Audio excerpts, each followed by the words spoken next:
I'm Logan. I'm 19 years old and just started studying medicine in New York City. Originally from Texas, my parents live in Dallas where my dad works as a surgeon at a university hospital, and my mom takes care of our home. After finishing high school, I moved to New York 4 months ago to live on my own. I worked hard and got into medical school in July, inspired by my dad. But I haven't been able to enjoy typical college life. I wanted to make friends, join clubs, and have fun, but money has been tight. My parents pay my tuition, but I have to handle all my other expenses. Apart from classes, I've taken on jobs like tutoring, event staffing, and working at a bar. Even with these jobs, it's been hard to make ends meet each month with rent and living costs. I often switch between jobs to fit my schedule and work mostly on weekends. It's been tough both mentally and physically. I get tired in class, and when I come home late, I struggle to find the energy to study. I'm worried I might have to repeat the year because I'm falling behind in my classes. If things keep going like this, I won't be able to focus on my studies, which are supposed to be my main priority. I felt anxious and desperate, so I called my mom to ask for some financial help, even if it was just a little. My dad is rarely home because of his busy job, so my mom handles the finances. Even though my dad earns a good income, my mom said they didn't have extra money and that paying for my tuition was already hard, so they couldn't send me any more money. With that answer, I felt stuck. Most of my friends who live on their own get financial help from their parents, and I envied them. But I decided to keep working hard at my jobs. When midterm exams came, I hadn't studied enough, and as expected, I had to take retests. I managed to finish the retests at the beginning of August, and then started my summer vacation. I plan to work as many jobs as I can during the long break to earn as much money as possible. After the summer break, I plan to focus more on my studies, so I'm going to reduce my work shifts. This means I need to save even more money, so I'll cut back on my living expenses.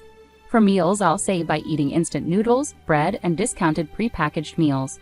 Whenever I need to go somewhere, I'll use my bike to avoid transportation costs. I grew up in a well-off family, so I never had to worry about money before. I never expected to live in such poverty after moving. It was a very busy time, but I kept in touch with a college friend through text messages. Seeing their fun photos made me sad, realizing how different life could be for students at the same university. My friends often invited me out, but I had to decline because I didn't have the money or time. "I'll drive, let's go somewhere that doesn't cost anything," one of my classmates messaged me. "Nah, I'm working every day plus. I'm heading back home for the holiday season, so I won't be around," I replied. "Are you sure you're okay? You always seem tired at school, and I think you're working too much," my friend expressed concern. "I've got the physical stamina and I need to earn my living expenses. Let's meet up once school starts again," I responded. With that, I headed to the bar where I work. But shortly after, something happened. I collapsed during my shift. It was a busy Friday with lots of customers and orders, and while I was carrying drinks, I felt dizzy. I don't remember much after that, and when I woke up, I was in a hospital. The doctor told me I collapsed due to exhaustion and malnutrition. I received IV fluids and was allowed to go home the same day. I immediately called my boss at the bar to apologize. My boss told me that after I collapsed, he called my name, but I was too out of it to respond, so he called an ambulance right away. He had also contacted my parents. "You've been taking a lot of shifts and I relied too much on that. Sorry about that. I want you to rest easy for the rest of the month," my boss said. That meant a cut in my income. Riding the subway home from the hospital, I wondered if I should take on more tutoring jobs. I felt lost. I was supposed to work at the bar the next day, but now I had the day off. I decided to stay in bed and rest. Checking my phone, I saw a message from my friend that I had missed while I was unconscious. I replied and explained why I hadn't answered earlier. After learning about my situation, my friend decided to come over. He bought groceries and made spaghetti for me. While eating the meal he had kindly prepared, we talked about the costs of living alone. When I mentioned that I wasn't receiving any financial support from home, my friend was surprised. "That's why you've been working so hard? Your dad's a doctor. You should be getting some help." I asked Mom, and she said they're barely managing with just my tuition. "Really? But you're an only child, right? Maybe if you ask again, they could send a little support." Mom said even a small amount of support was out of the question. "No way, that doesn't make sense. I hate to say this, but maybe your dad is sick and can't work," my friend suggested. I started thinking it over. My dad is a doctor and used to drive a luxury car. Our house is in an upscale neighborhood, and I went to private schools my whole life, so why would Mom suddenly say they have no money? I became worried.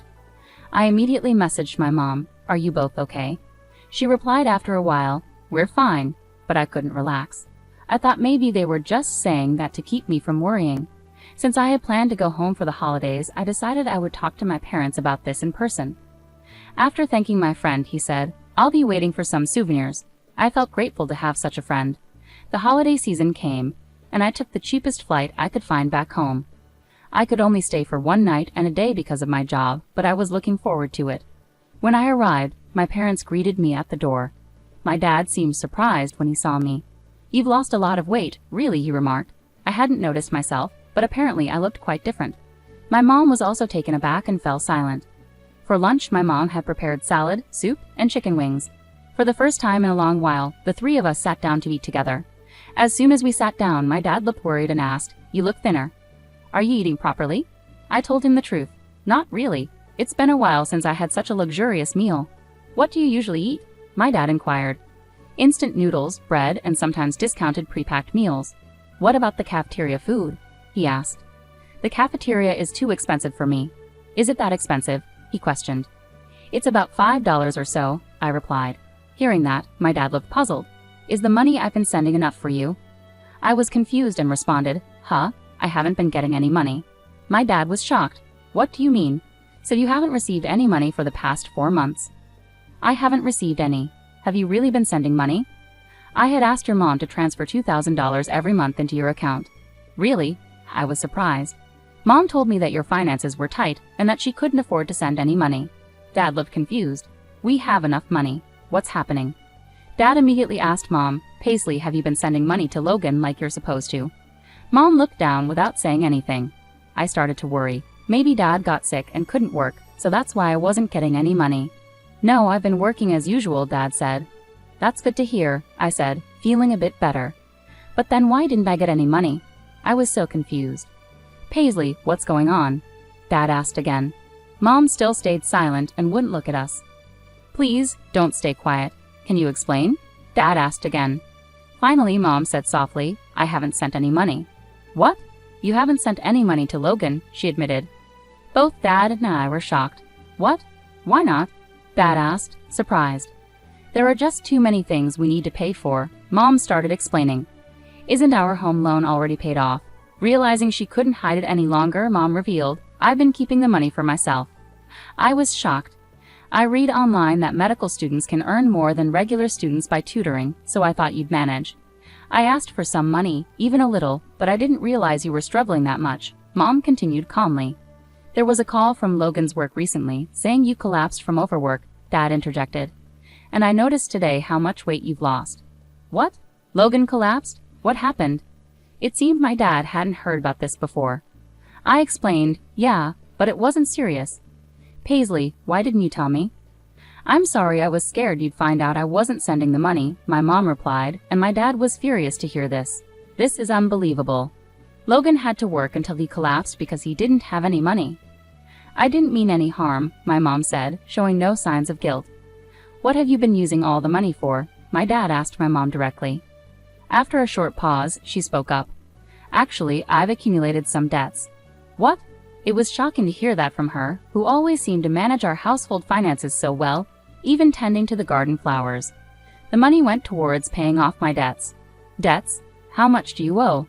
my dad asked, looking incredulous. Mom, still avoiding eye contact, said softly, "About $100,000.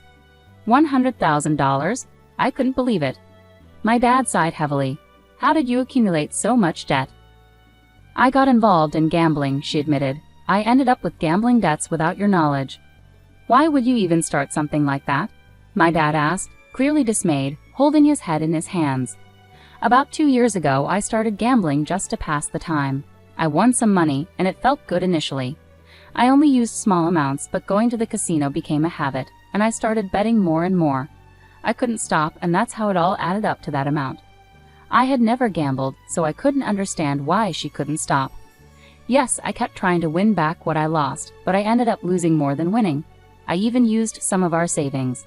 "So you've spent more than just the debt amount?" my dad exclaimed at my mom. "How much of our savings did you use?" "About $30,000. I stopped taking more because I was afraid you'd find out." She looked like she was on the verge of tears. "If you had talked to me about it sooner, maybe we could have handled it better. With that amount, you could have worked part-time and paid it back bit by bit, right?" my dad suggested. When he said this, she yelled back, I absolutely refuse to work part-time. Face reality. You're the one who got into this debt, he said, visibly angry. I've been a stay-at-home mom for so long, I can't start working now. That's why I turned to payday lenders. Her selfish reasoning shocked me. Then the interest started piling up, and the debt kept growing. I got involved with multiple lenders, and now I can't keep up with any payments. It's overwhelming, my dad sighed heavily. Are you still gambling, even in this situation? He asked. Yes, I don't see any other way. That's why I hoped you would pay off the debt for me, she said desperately. Really? My mom stood up, her face lighting up with hope. I knew you would help me. He seemed moved, but things didn't turn out as she had hoped. But this is your severance. Let's get a divorce. What? Divorce? I was shocked. I will never agree to a divorce. Her expression shifted from joy to fear, as if she had fallen from heaven to hell in an instant. You kept gambling even when Logan was struggling, right? You kept borrowing money, putting the family in jeopardy. That's true, but I can't stay in a family where my wife puts gambling before her own son. No way. She finally burst into tears. I promise I'll never gamble again. Please forgive me, she begged. But he remained firm. Your gambling seems like an addiction. You need to see a psychiatrist and get long-term treatment. It's common for people to struggle with relapses during treatment. I'm not addicted. I can stop anytime. No, if this continues, we could all end up with nothing. I have to separate, not just for my own sake, but to stop putting more burden on Logan, my dad explained. I'll stop from tomorrow, she replied, seemingly not fully grasping the seriousness of her gambling problem. I was really worried about the amount of debt and her compulsive gambling. In return for paying off your debts, there won't be any division of assets, my dad declared. What? I can't agree to that, she protested. If you don't repay the debt, they might freeze your account, she went quiet. I never imagined coming home after a long time would lead to this situation. I felt so unsettled by my parents arguing. No, Dad, can't we hold off on talking about divorce? Maybe take some time to calm down and think things through, I suggested. I'm sorry, Logan, but that's not possible, he said calmly. I thought Dad might have rushed into talking about divorce out of frustration, but it seems like that's not what happened. After a tense lunch, I retreated to my room. I lay down on the bed, but I could still hear my parents arguing faintly. It wasn't a full-blown argument. Mom was shouting loudly, and Dad was responding firmly. Feeling overwhelmed by college and home, I eventually fell asleep out of sheer frustration. The next morning, Mom looked worn out, likely from crying all night. I had planned to stay home a bit longer, but the heavy atmosphere pushed me to leave early. Dad drove me to the airport. It turned out Mom didn't agree to the divorce during their argument yesterday. Logan, I'm sorry for causing so much trouble, she apologized to me. No, Mom, it's not your fault. Dad, thanks for supporting me through medical school. I'll start transferring allowance directly to your account from now on, so don't worry. Yeah, thanks, Dad. It really means a lot. I understand things are tough, but take care. I flew back to New York. The rest of the summer vacation flew by with work, but I couldn't stop worrying about my parents.